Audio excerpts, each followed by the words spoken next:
I'm Bobby Flay. Each week, one brave chef will try to take me down in my house.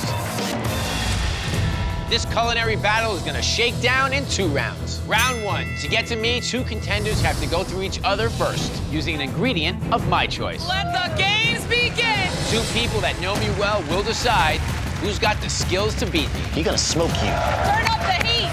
Round 2, I go head-to-head with a winning contender. It's their turn to surprise me with their signature dish. That's what you brought here? I'm excited. Bottom line, everyone's out to beat me. Now I'm nervous.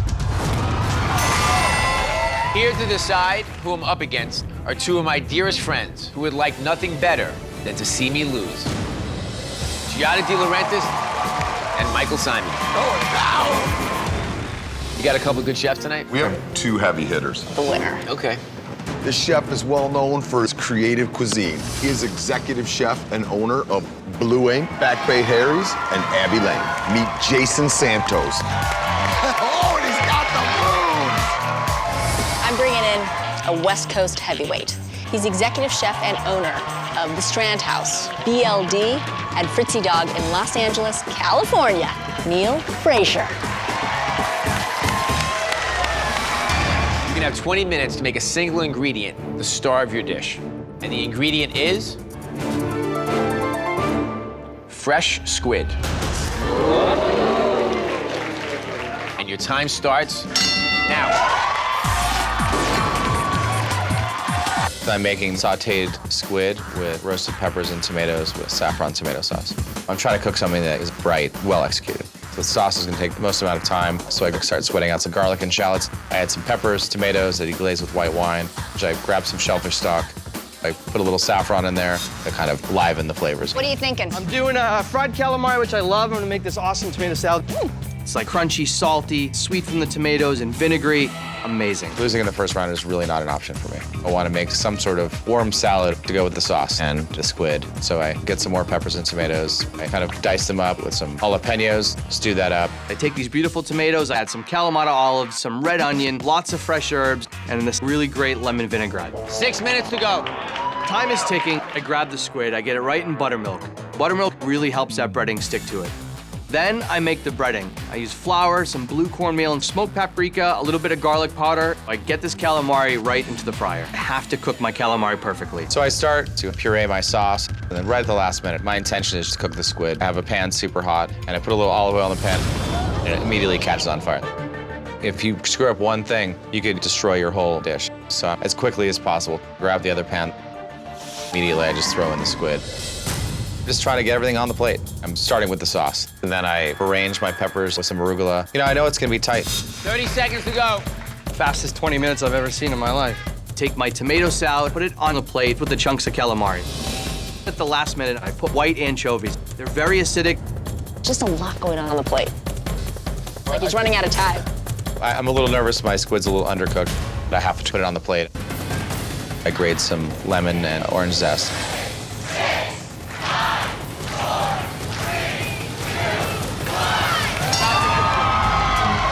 Neal, could you tell me what we have here? Sauteed squid, pepper, tomato salad, and tomato saffron sauce. The thing that I really love about this dish is it tastes very luxurious. The hint of saffron and the pop of the lemon and the orange zest. It's very clean, but then again, bold. The squid is cooked perfect. Thank you. So Jason, tell us about your dish. I have for you a fried calamari over a heirloom tomato salad. You got some white anchovies in here as well. I do. I wanted that vinegar to cut through the fried calamari. I think they're a great touch. Thank you. And the vinaigrette that you toss through the tomatoes and on top is sharp and tart. It just dances on the plate. Toughest decision I've had so far, but the person Giada and I chose to beat Bobby Flay is Neal.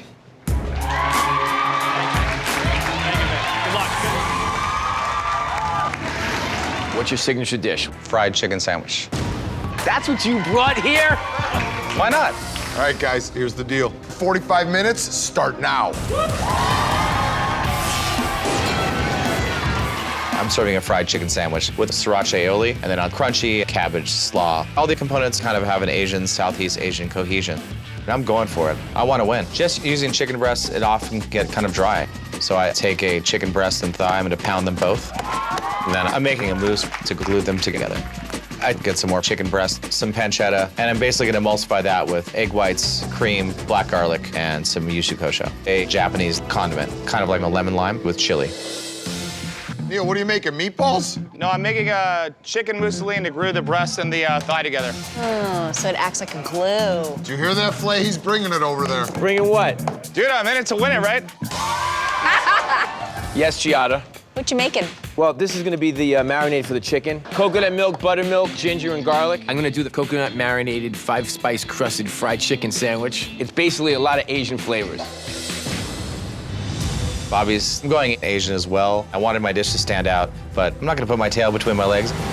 I'm here to fight. I start getting my chicken marinated, and then I'm gonna make the batter. I put in the flour, panko breadcrumbs, and 5-spice. There's been a big movement towards Asian flavors with fried chicken, and it works.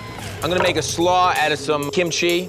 Kimchi is fermented cabbage with lots of red pepper in it, and then I'm adding napa cabbage and also some red cabbage. I'm gonna take a chicken breast and thigh, I'm gonna glue that together with the mousseline.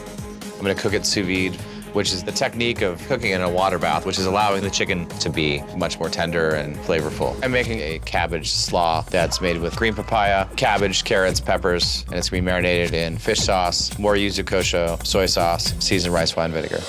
I'm making a sriracha aioli that's gonna go on to the bun. The secret West Coast ingredient. Sriracha is a chili condiment. I want to add a little bit of heat because I think that ties it all in together. Neal, what are you making over there? It's a yuzu kosho, yuzu, and sriracha. I want to taste Neal's sauce. Tastes like a winner. Neal's using sriracha, which has obviously become like the hot sauce of choice across the country. But I'm gonna do the Korean flavored mayonnaise. I'm using this red pepper paste called gochujang. It's spicy, it's a little sweet. That stuff is magic. And I put a little honey there and some rice wine vinegar for some acidity. Chicken comes out of the fryer. It's crispy and cooked perfectly. Time is dwindling down. I have all my components done. But one of the most important things about a sandwich is the bread itself. I'm using a medianoche. It's got a little bit of sugar on the top, but the thing I like about it most is that it's nice and soft. I want the chicken to be really the texture of it all. Nice buns, Bobby! What's wrong with my buns? I'm using a sesame seed bun. I stage all my buns on my plates. If I go home, I'm not going home for not trying. What else do I need? Right at the last minute. I just wanted to have one more component on the plate. Oh, Neal's making chips too. Bobby, you making a side? Chicken sandwich. That's what he told me to make. No chips. Yours will be delicious, chef. 30 seconds to go. Seconds, hurry up! I just seasoned the potato chips with salt. I'm just trying to get everything on the plate.